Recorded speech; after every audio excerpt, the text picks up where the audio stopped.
Hi, I'm Bob Tabor with www.learnvisualstudio.net, and in this lesson I want to talk about a challenge you're going to run into if you attempt to use the Visual State Manager and adaptive triggers to resize items inside of your data template for your grid view, list view control, anything that needs an item template.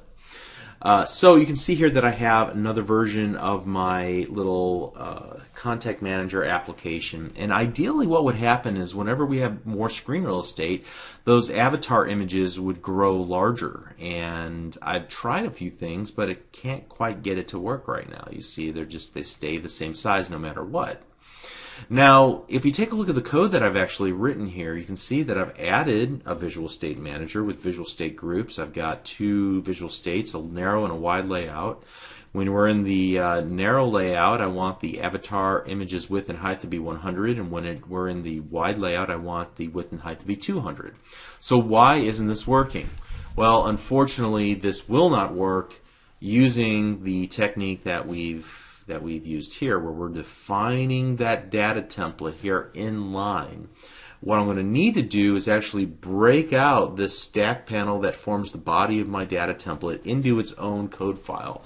And then I can, inside of that code file, I can use a Visual State Manager and adaptive triggers and all that good stuff to resize on demand. So that's what I'm going to attempt to do in this lesson. And so to begin with, I'm going to need to add a new user control to my project. And a user control is just like a page. It's just smaller. It can be reused multiple times.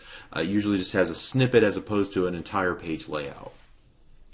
So in this case, I'm going to add a new item, and in the Add New Item dialog, I'm going to make sure to choose User Control, and I'm going to give it the name Contact Template, because that's what I'm using it for, a template for individual contacts. Great. Let me go ahead and just get to that point right there. And now what I want to do is come back over here, and in my main page.xaml, I'm going to just rip out everything right there between the open and closed data template, and I'm going to go to the new contact template page, and I'm going to get rid of the grid and just paste in that same stack panel there. Okay, so we're off to a great start. What I'm going to need to do to reference that user control now is inside of my data template. I'm going to need to reference the local namespace. Local, as defined earlier, will just be the local namespace, so whatever the project name is, user control data template. As long as your user control is in the same root directory as everything else in your project, you'll be just fine. If you want to put it in a subfolder, you're going to need to reference a different namespace up in your XAML header. All right, so here we go. Contact template. I'm not sure that I need to do this, but I am going to just set horizontal alignment equal to stretch and vertical alignment to stretch. Just say, hey, take up everything you give me as far as the space is concerned. Okay.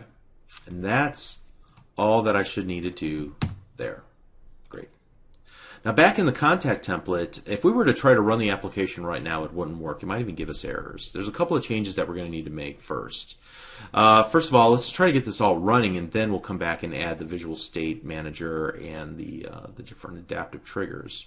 So the first thing that I want to do is actually use the name of the object that we're going to be binding to. So in this case, we're going to do contact dot avatar path, contact dot first name, contact dot last name. Okay, and then in the code behind for this contact template, I'm going to need to add two different things. The first thing that I'm going to need to add is I'm going to need to make a property. So I'm going to go models.contact, just the models. I could define that in a using statement, but essentially I'm just going to reference it like this. Models contact, and then we want to expose a new property called contact for our user control, and we're just going to add a getter. So this is just the getter of a full-blown property definition.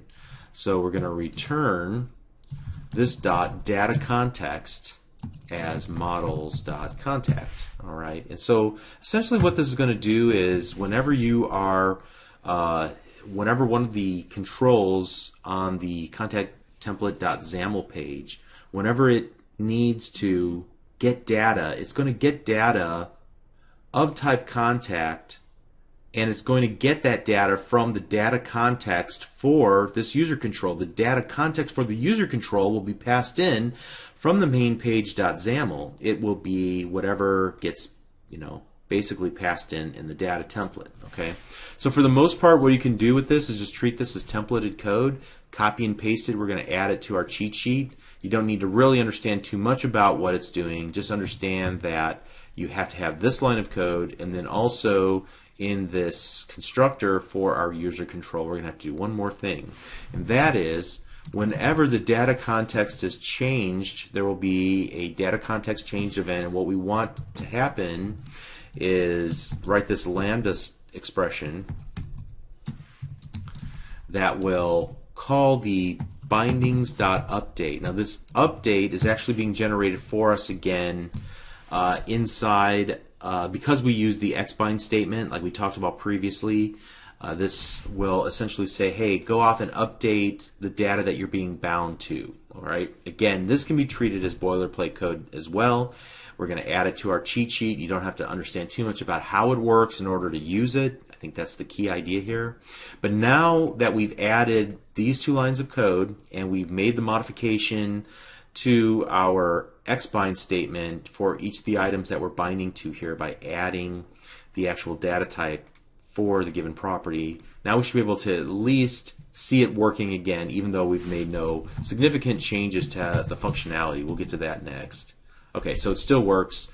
We're still binding to our same observable collection. We're just defining that data template here in a user control. Now we want to take it to the next step, and that is to define a visual state manager so that whenever we resize the window, that the image, that avatar image, will grow from 100, 100 to 200, 200. And so I'm just going to actually paste in a bunch of code here. It's pretty much the same code that we had that let me look here. Yeah, let me just actually do this. I'll just grab it from here. Grab all that. I'm going to hit Control X to get it out of my main page.xaml, and I'm going to take it over here to the contact template.xaml and put it right here underneath the stack panel, like so. All right, let's see if that works.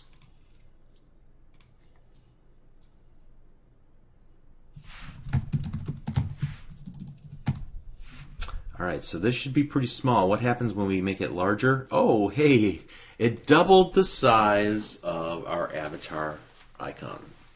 All right, very proud of this. So we're going to use this technique for our upcoming challenge. Whenever we want to resize the window, not only are we going to resize maybe or change the layout, but we may want to resize the actual data template for our grid view control. Since we'll be working in a larger form factor, we would want to make it possible for the fonts and the images to be larger on a larger screen. Okay, so that's all that I wanted to say about this. This addresses the issue of how do I use the Visual State Manager and adaptive triggers inside of a data template. Well, you add a user control, you make a few tiny modifications in the code behind, and then you go ahead and you add your Visual State Manager, state triggers, and your setters, and they'll be applied to each item in your collection. So just to prove that this works, let's go ahead and add Beth as well. And you can see she's large and now she is small. Great. Okay. So I think that's pretty much all we're going to cover in this little round, and now it's time for cheat sheet review and then move on to our next challenge. See you there. Thanks.